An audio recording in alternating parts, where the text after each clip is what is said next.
maternidad, hay una persona que fue demasiado importante para ti, Uh-huh. que digamos que fue una guía, una maestra, Uh-huh. y que hoy en día le rendimos honor. Sí. Cuéntanos un poquito acerca de tu madre. Mi mamá es un capítulo gigantesco en mi vida, gigantesco. Como tú bien dices, es la gran maestra que he tenido. Cuando yo era más chica, yo sabía que ella y yo nos habíamos elegido antes de nacer. Yo tenía esa sensación. Pero fue doloroso porque ella no era lo que yo necesitaba, no era lo que yo quería, no era la mamá que yo veía que mis amigas o que la gente a mi alrededor tenía. Ella nació con una malformación arteriovenosa en el cerebro y después tuvo aneurismas, varios aneurismas cerebrales, pero que no se descubrieron hasta que quedó embarazada de mi hermana menor. Wow. Tengo un hermano que es 2 años menor que yo y una hermana que es 9 años menor que yo. Y gracias al embarazo de mi hermana pequeña, mi mamá comenzó con los síntomas. Y gracias a eso empezaron un montón de exámenes y descubrieron que estaba esta malformación y estos aneurismas. Y al poco tiempo vino la primera de 4 operaciones cerebrales, donde tuvieron que abrirle el cráneo y después, bueno, el cráneo no se puede coser cuando tú lo abres, hay que corchetear. Entonces, recuerdo, tengo imágenes muy crudas de eso, de ver a mi mamá acostada. Recuerdo que perdió el habla en la primera operación porque además se le reventó un aneurisma en la primera operación. Salió el doctor diciéndole a mi papá, mira, no sé si vamos a salir de esto. Wow. Y mi mamá milagrosamente salió, pero recuerdo que en esa primera operación, al regresar a la casa, ¿Qué edad tenías en ese momento? 10, 11 años, 10 años, porque mi hermana estaba apenas, caminaba hace poquito. Perfecto. Un poquito más de 10. Y mi hermana era muy chiquitita, así que para que ella no entrara a la pieza, mi papá tuvo que hacer una reja. Entonces podíamos ver a mi mamá a través de una reja, Wow. en la puerta, en el umbral de la puerta. Y recuerdo una vez que ella estaba sentada, había perdido el habla, y se empezó a caer, recuerdo, y no podía hablar, no podía decir qué le pasaba, y recuerdo esa angustia de mamá, ¿qué necesitas? Dime qué te pasa, ¿en qué te ayudo? Y ella no era capaz de decir. Claro. Después recuperó el habla, el cerebro es muy plástico, recuperó el habla, recuperó varias funciones, pero sin duda comenzó un viaje. Esta enfermedad es una enfermedad degenerativa, así que fue perdiendo de a poco algunas funciones.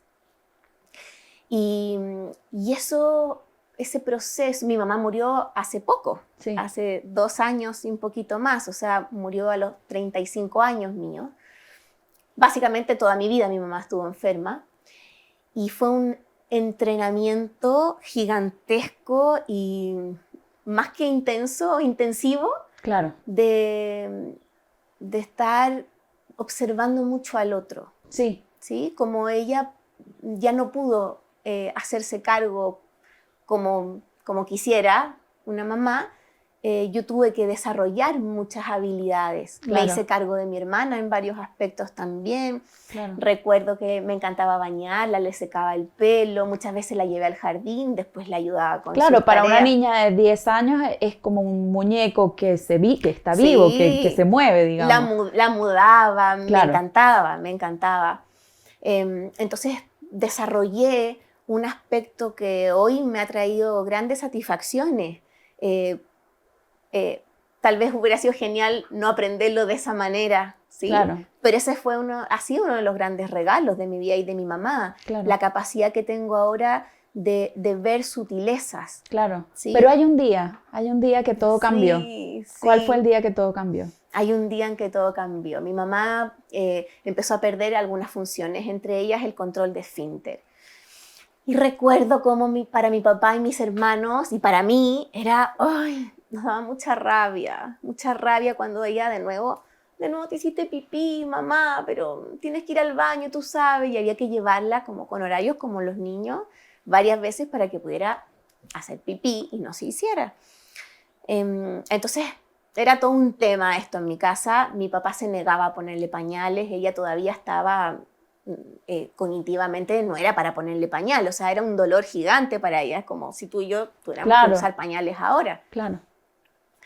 Y recuerdo un día estar con ellas solas en la casa, y yo estaba lavando platos, cuando sentí un tremendo olor, mal olor a caca. Yo, ¿qué es este olor? Dejo los platos, me voy al pasillo y veo en el pasillo, todo el pasillo lleno de caca. El piso, las paredes. Ay, ¿recuerdas esa sensación? Dios mío, ¿qué pasó acá? Y entro al baño y ella estaba sentada en el baño llorando profundamente, con un dolor, avergonzada, con un dolor muy profundo. Y cuando yo la vi así de vulnerable, así, cual no sé, me cuesta encontrar la palabra, Lelo. Vi a una niña, vi a esa niña. A su niña, claro. Vi a esa niña, eso es, vi a esa niña ahí llorando. Y recuerdo que la abracé y le dije, mamá, no te preocupes, es caca, no pasa nada, se limpia, no pasa nada. Y recuerdo que ella lloraba, porque por ese dolor de que no era la mujer que ella quería ser. Claro. Y recuerdo que la desvestí, limpié todo, la desvestí y me desvestí yo también. Y nos metimos juntas a la ducha. Recuerdo ese momento como un recuerdo, como un momento muy importante, cuando nos iba cayendo el agua y yo la iba poniendo el jabón y la iba lavando cada parte de su cuerpo. Yo en ese minuto me pude conectar con este ser sagrado que necesitaba de mí. Claro. Y yo sentí como en ese minuto, es como si me hubiera atravesado una energía que venía de otro lugar que ella necesitaba en ese momento. Me sentí como instrumento, la verdad. Claro. Y recuerdo que estuvimos abrazadas bastante rato, le lavé el pelo, después la senté, la encremé, le sequé, la maquillé y le dije, ¿ves? Ya está, no pasó nada, todo está bien. Y desde ese momento nuestra relación cambió. Dejé de sufrir porque ella no era la mamá que yo quería, no era la mamá que yo necesitaba y no era la mamá que yo me merecía, que durante mi adolescencia muchos años estuve muy enojada con la vida, con ella. Claro. Sin embargo, ese día me conecté con una compasión profunda porque ella me enseñó lo más importante que he aprendido hasta ahora en mi vida, que es el amor incondicional. Así es. Dejar de esperar que ella fuera de cierta manera, que me abrazara. Recuerdo muchas veces, pero mamá, abrázame. Claro. Yo necesito que tú me abraces. Y ella, por su crianza, le costaba. Ella era muy cariñosa de otras maneras. Y yo necesitaba su abrazo. Pero ese día de la ducha, dejé de esperar. Y se abrió en mi vida un espacio donde pude experimentar ese amor incondicional y que me hace un regalo enorme porque puedo ir y primero lo he podido aplicar en mí. Claro. Amarme incondicionalmente. Difícil tarea, te voy a decir para mí, yo que soy más controladora y que me gusta que las cosas sean de cierta manera, por lo que te conté antes.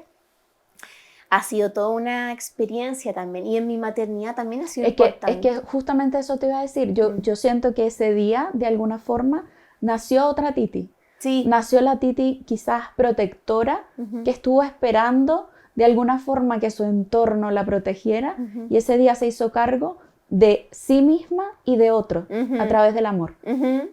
Sí. Siento que esa historia tan emotiva que a mí me toca mucho y que cuando la cuentas es inevitable que se te erice la piel y que te conectes con un sentimiento tan profundo como ese, siento agradecimiento de alguna manera, porque ser parte de esto no me hace sentir sino agradecida. Sí. Así que esa historia que mueve tantas emociones y que estoy segura que muchas personas pasan por una situación similar y que no la cuentan. Sí. Y que no la cuentan y que no se atreven a mostrar esa que no es vulnerabilidad, es la vida, es el amor, justamente, expresado de alguna manera. Lelo, mucha gente me pregunta a veces, bueno, pero tú eres psicóloga, tú lo haces súper bien con tus hijos y no, mis hijos pelean igual, no pasan las mismas cosas. Claro.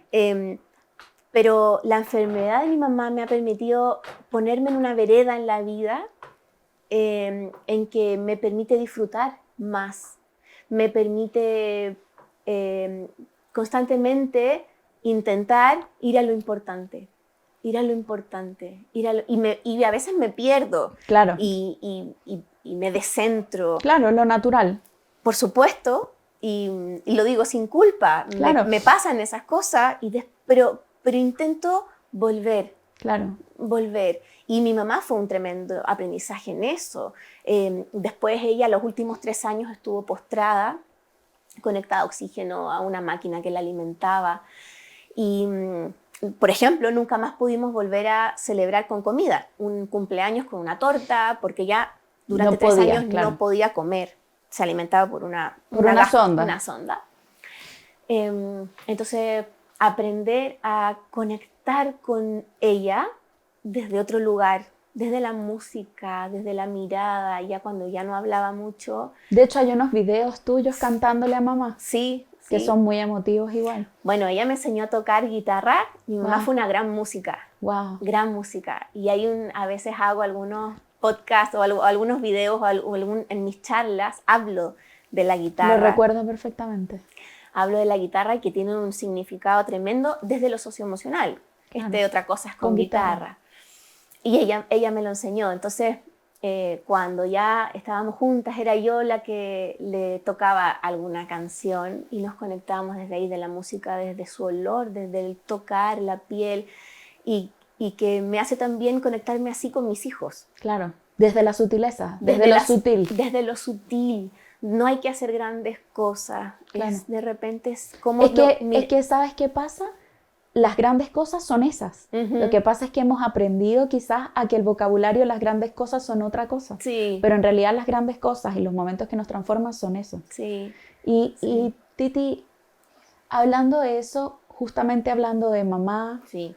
Quiero que me cuentes también un poco acerca de la figura paterna. Cuéntame un poco acerca de papá, porque esta Titi que quizás buscaba protección, que renace, digamos, en ese momento de la ducha, también había papá allí presente. Sí. También había una parte importante para tu desarrollo. Soy muy afortunada, Lelo, porque tuve un papá muy especial. Yo recuerdo muchas veces, papá, ¿por qué tú no te vas?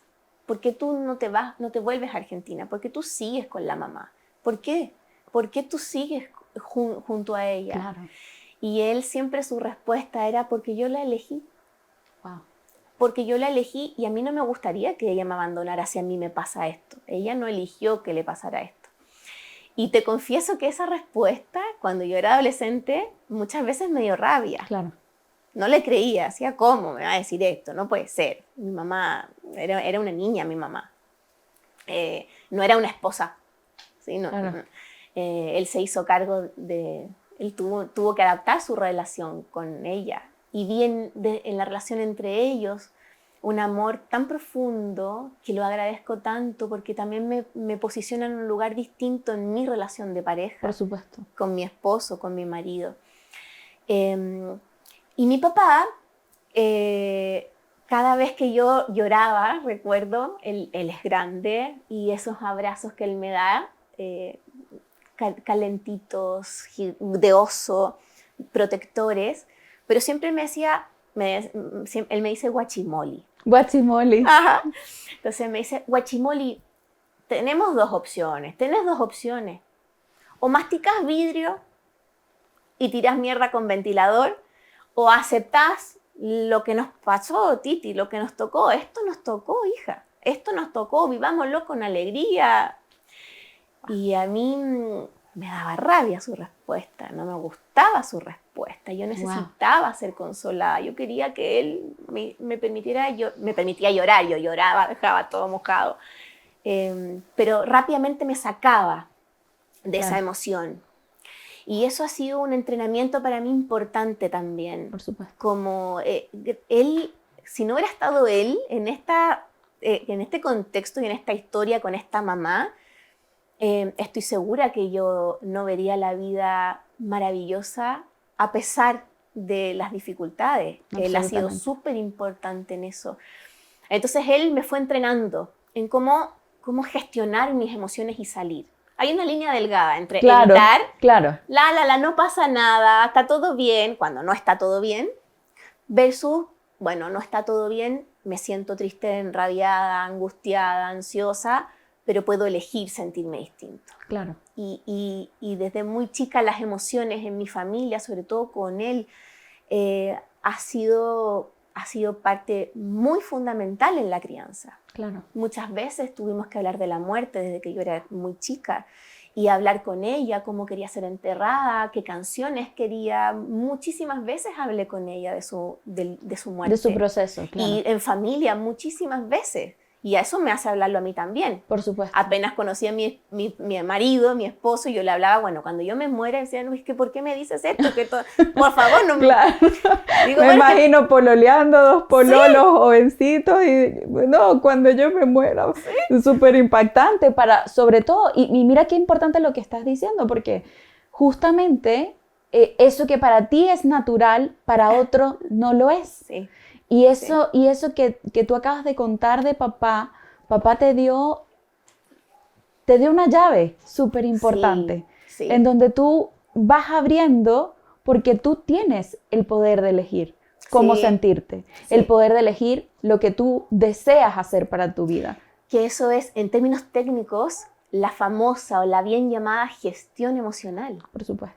Entonces, me encanta dedicarme a la educación emocional, me fascina porque he podido ver en mí, primero, cómo podemos gestionar lo que sentimos. Eso es de una potencia, claro. Eso es de una magnitud enorme. Claro, de pronto para quien no esté familiarizado con el término, es una llave. Sí. Es una llave. Sí. Yo tengo la llave, yo voy a abrir la puerta y decido cómo sentirme.